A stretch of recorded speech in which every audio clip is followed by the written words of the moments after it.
Well, I'm with Fred here, and Fred was just telling me about his mother and his mother getting some psychological treatment. And, and Fred, you were talking about you were getting some treatment too when you were in first grade.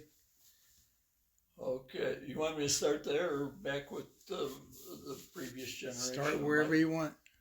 Okay, uh, the psychological problems of my family, I started in the generation before me, uh, where my mother and her older sister uh,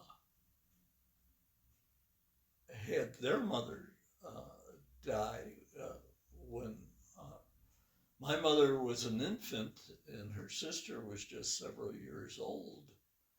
Um, their father uh, was not able to take care of them um, as a single parent.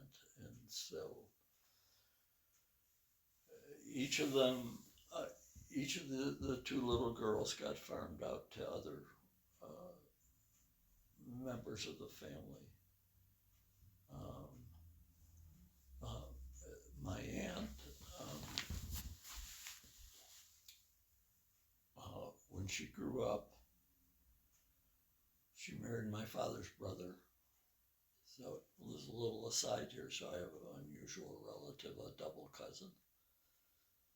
Um, uh, she had severe problems. Mental problems? What? Mental problems? Or? Mental and when she would be overcome, she would start binge drinking. So she spent years and years. That's when they still had mental hospitals before they closed them all down. She spent years and years in the hospital, and then she uh, died young of uh, all the physical and mental strain on her. That she was never really diagnosed. She just her body gave out in her 40s, I guess. And how did all this affect you, Fred? Uh, well, I think maybe as a like Galbar says, maybe as a fetus or as a very young kid, all this stress in my mother was transferred to me.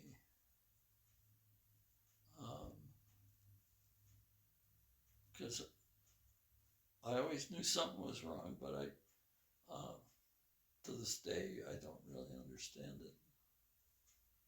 Yeah. And how about? But then, well, then I flunked out of the first grade, which that's kind of a unique thing. I don't know anybody else that ever did that. But which the teacher didn't know that uh, till at the end of the year she gave us a final exam in reading it. I couldn't read a word, and and my father's theory was, well, all during the year she I got season reading all during the year, and I was faking it somehow, um, and she was. I think she was young and inexperienced. She wasn't able to pick it up, but so they got me a tutor. They put me in a private school where there was smaller classes and much more attention, and they got me a child psychiatrist. Well, he as near as I can figure out, he didn't really do any therapy. He just diagnosed me and told my parents about it. And supposedly then they would do the therapy and the way they interacted with me. Uh,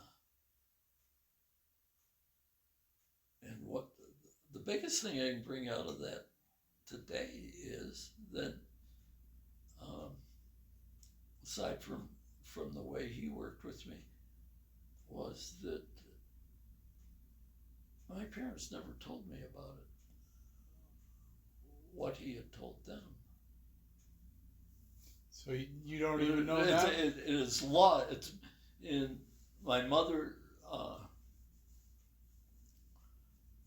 My mother. One time I asked my mother, and all she said was, "Well, he said you wanted to have a closer relationship with me."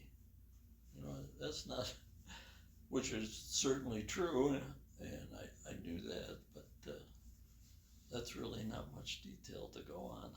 Yeah. How do you think, like the stresses from society? I mean, this is a real hard society. Oh yeah. How do you think that affects you? Well,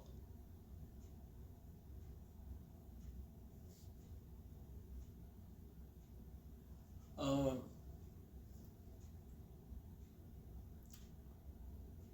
I think when I'm exposed to easy situations, I can function quite well. When I'm exposed to tough situations, I just close down, and I can't do it at all. And there's many very, very tough situations in this society. What do you mean by closing down? Uh,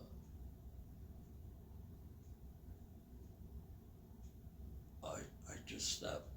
I stop trying to deal with things.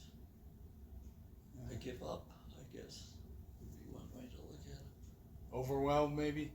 Oh yeah, good. That's true. Yeah. I appreciate you sharing all this with me, man. It's Well, then,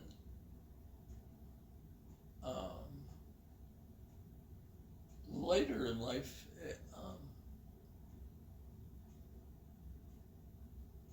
well, I flunked out of college twice, and after the second time, um, I drank too much and was living back in my parents' house and not doing anything. And so they got me this psychiatrist, and he was an older fellow.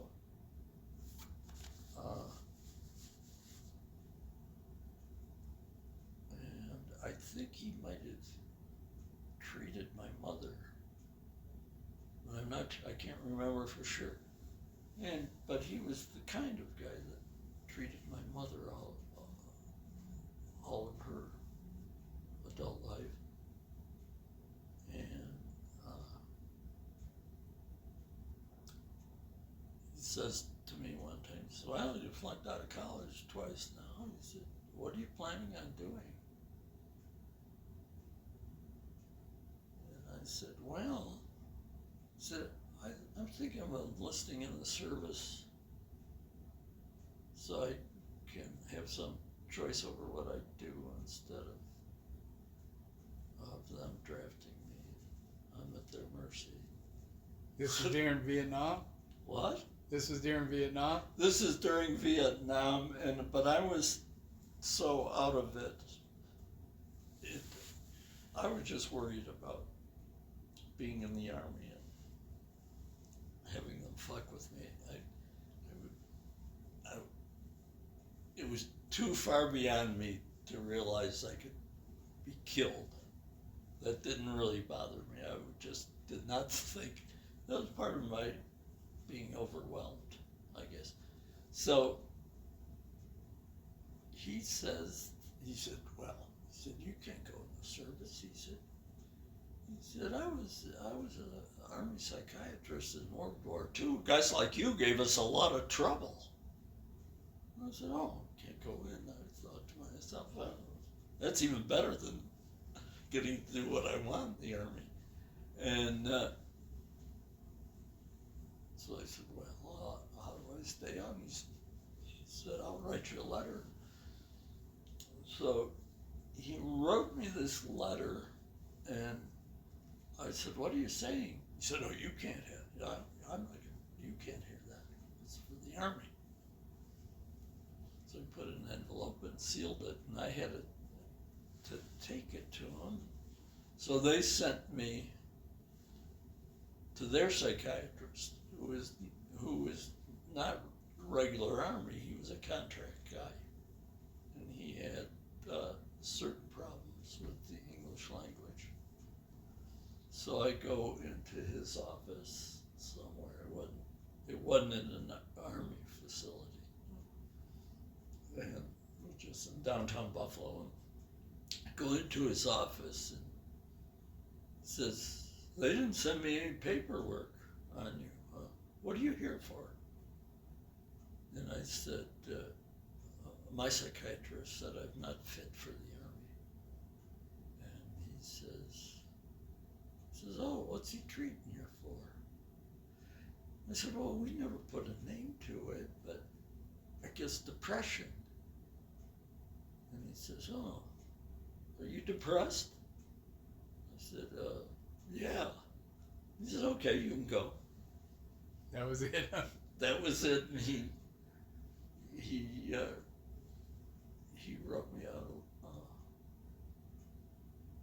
a little note, and I had and sealed it up, and then I had to take it back to the Army. And now I went through the initial, whenever you wanted to, back then, at least in Buffalo, whenever you wanted to deal with the draft apparatus, you had to go in and do the first day of the initiation process. I was in, and I think going through this thing, I think I did that first day 3 times. And one day I was in there, and the guy comes up with a bunch of guys, and I think maybe we're standing around in our underwear. And he had a folder for everybody. And he came in and he said, "Has anybody here been to college?" I raised my hand. He gives me all the folders. He says, "Put these in alphabetical order." So Fred, wrapping this up, just like you've carried a lot of like trauma and pain with you through these years, and kind of made it through, and you're making it through now, even after losing your place and life. What keeps you going? Why do you keep going? How do you keep going? Well, I think it was finally starting to understand stuff better, myself, my interior, and myself as part of the universe. Wow. So that's really good.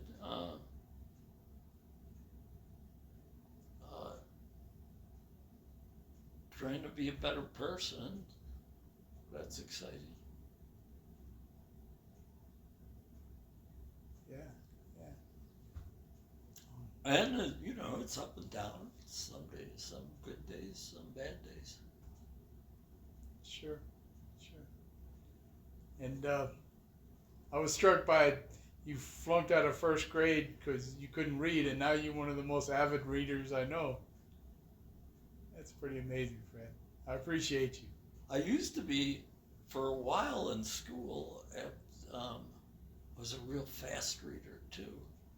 But then, I don't know, when I hit high school or my first bout with college, and I tried to read philosophy and stuff with real depth to it. I lost all my speed. Now I read really slow. Well, Fred, I appreciate you. I love you. Thanks for spending some time with me. You're welcome. Thank you for doing it.